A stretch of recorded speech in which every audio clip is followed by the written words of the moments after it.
اگر اس press conference کو ہم سمرائز کریں اور اگر ہم ہاؤسنگ ڈپارٹمنٹ کی پرفارمنس کی بات کریں، کیونکہ وزیر اعلیٰ سہیل افریدی صاحب کی اسٹرکٹ انسٹرکشن ہے کہ ہر ڈپارٹمنٹ اپنی پرفارمنس جو ہے وہ اپنی عوام کے سامنے رکھیں گے، اور میرا یہ ماننا ہے کہ اس وقت پاکستان میں صرف ایک ہی حقیقی حکومت ہے فارم 45 کی، وہ خیبر پختونخوا کی حکومت ہے۔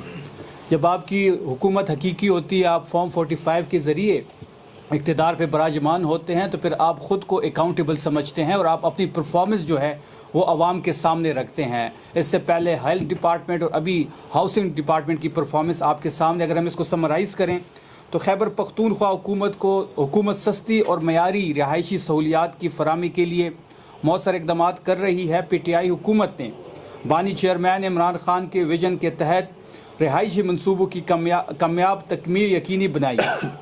گزشتہ 12 سالوں میں ہاؤسنگ اتھارٹی نے 34 ارب روپے کی لاگت سے 7 اہم رہائشی منصوبے مکمل کیے۔ ان منصوبے کے تحت 9497 کنال اراضی پہ 10,477 فلیٹس اور پلاٹس عوام کو فراہم کیے گئے۔ ہاؤسنگ اتھارٹی کے زیر انتظام اس وقت 31 ارب روپے کی لاگت سے 7 بڑے رہائشی منصوبے پہ تیزی سے کام جاری ہے۔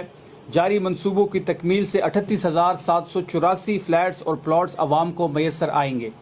احساس اپنا گھر اسکیم کے تحت عوام کو گھروں کی تعمیر توسیع کے لیے 15 لاکھ روپے کے بلا سود قرضے فراہم کیے جا رہے ہیں۔ احساس اپنا گھر اسکیم کے تحت قراردادی کے ذریعے کامیاب 114 درخواست گزاروں کو جلد چیکس حوالے کر دیے جائیں گے۔ احساس اپنا گھر اسکیم کے دوسرے مرحلے پہ بھی کام شروع کر دیا گیا ہے۔ گزشتہ 4 ماہ میں ہاؤسنگ اتھارٹی نے ترقیاتی، انتظامی اور قانونی شعبوں میں نمایاں کامیابیاں حاصل کی۔ نیو پشاور ویلی کی PC1 کی منظوری ہو چکی ہے۔ نیو پشاور ویلی 1,06,000 کنال کا ایک میگا رہائشی منصوبہ ہوگا۔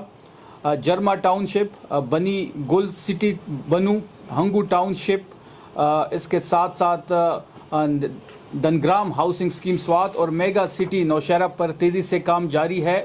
ہنگو ٹاؤن شپ جیسے کہ منسٹر صاحب نے بتایا کہ 89% اس کی کمپلیشن ہو چکی ہے اور اس کی جلد پوزیشن کے جو ایک مرحلہ ہے وہ بھی جلد شروع ہو جائے گا۔ تمام ہاؤسنگ سہولیات کو ڈیجیٹلائز کر کے دستک ایپ پہ فراہم کر دیا گیا ہے۔ ہاؤسنگ اتھارٹی میں ٹرانسپیرنسی کے لیے ای پیڈس کا سسٹم کا نفاذ کر دیا گیا، جس کا بڑا ڈیٹیل ذکر سیکرٹری صاحب نے بھی کیا اور منسٹر صاحب نے بھی بڑی روشنی ڈالی اس پہ۔ نظر ثانی شدہ لینڈ شیئرنگ ریگولیشن 2025 کی منظوری دے دی گئی ہے۔ تو یہ ساری وہ اقدامات تھی جو کہ پچھلے 12 سالوں میں ہاؤسنگ ڈپارٹمنٹ نے اٹھائی ہے، عوام کو ایک سستی رہائش دینے کے لیے، ایک معیاری لائف سٹائل دینے کے لیے۔ سرکاری ملازمین کے فاؤنڈیشن کا قیام، اس پہ بھی کام جاری ہے، اس کے بورڈ کا قیام ہو چکا ہے۔ اس میں 90,000 اپلیکیشن آئے تھے، جس میں 75,000 لوگوں کی اپلیکیشن ان کو کارڈ الاٹ کر دیا گیا ہے۔ اور اس کے ساتھ ساتھ میں ایک اور بات یہاں پہ ایڈ کرتے چلوں کہ ٹرانسپیرنسی اور شفافیت دو تحریک انصاف کی جو ہے وہ ایک مین نعرہ ہے، اور اس کے لیے جو سیکرٹری صاحب نے بات کی اور جس طرح منسٹر صاحب نے کیش لیس اور ڈیجیٹلائزیشن پیمنٹ کی بات کی، تو یہ بہت بڑا سٹیپ ہے کہ تمام ڈپارٹمنٹ اس وقت کیش لیس پہ ہے۔